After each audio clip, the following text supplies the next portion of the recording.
nights I'd fallen asleep running game scenarios through my head. How we'd capitalize on a rustic's mistakes, how we'd score, how we'd win, how we'd feel when we won. And now, with kickoff just minutes away, I couldn't wait for the game to begin. As Mrs. Sear started to wrap up the pep rally, I caught myself lightly bouncing on the balls of my feet. This set off a chain reaction among my teammates.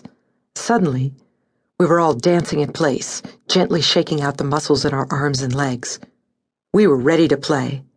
And before we knew it, the pep rally was over, and the gymnasium was emptying out. I jumped off the stage, bent down, tightened the laces on my soccer shoes one last time, and then wove my way through the crowded hallway toward the back doors. "Go get 'em, Flora!" Mrs. Vanderlip, my English teacher, said as I jogged past. I wanted to give her a big smile and yell, "Thanks, Mrs. V!" But I needed to keep my game face on, so I dipped my head toward her quickly and kept moving through the crowd. I pushed the back doors open. It was weird to have a game scheduled for noon. Usually we played at 4 o'clock, but today we had a half day of school, not on account of the game, but because it was the beginning of harvest break. Every year for 3 weeks in late September and early October, all the schools in our county in northern Maine close so us kids can help get the potato crop in before winter comes. My grandparents own a potato farm, so after today's game, I was going to be picking potatoes all day, every day. That meant no school, no weekends off, and no soccer for 3 straight weeks. When I got out onto the field, though, something didn't feel right. Not with my body. No, my legs were ready to go. It was just... My teammate Rosemary tapped me on the shoulder. Doesn't soccer typically involve 2 teams? I spun around toward the visitor's bench. It was empty. I looked to the parking lot. No rustic yellow bus. "What the—" "Thought so," Rosemary said, and jogged over to Catherine.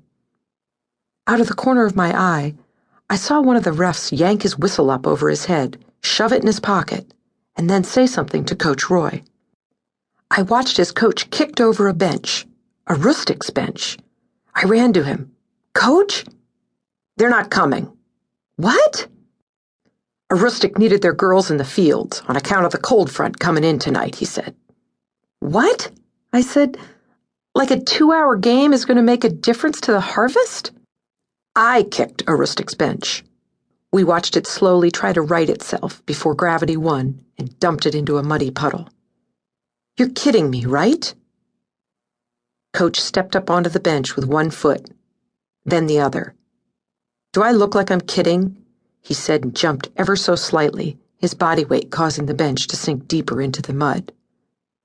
"No, but—" "Go home," Coach said and moved toward the scorer's table. "But—" He glared at me. "Flora!" Before I could turn and walk away, Rosemary jumped on my back. "Suckers," she said. "A rustic's too afraid to play us." I tried to shake Rosemary off, but she wouldn't let go. "Ro!" Catherine pulled off her goalkeeper's gloves. "Easiest win in Acadia history," she said, and buried them in her bag. "Now we're 7-0, and a rustic's no longer undefeated." "That's not the point," I mumbled. "We wanted to beat them fair and square." "A win's a win," Rosemary said and slid off my back. She whispered something to Catherine, and they both looked at me. "So, Flora," Rosemary said, "do you think your grandfather still needs us to pick potatoes this afternoon?"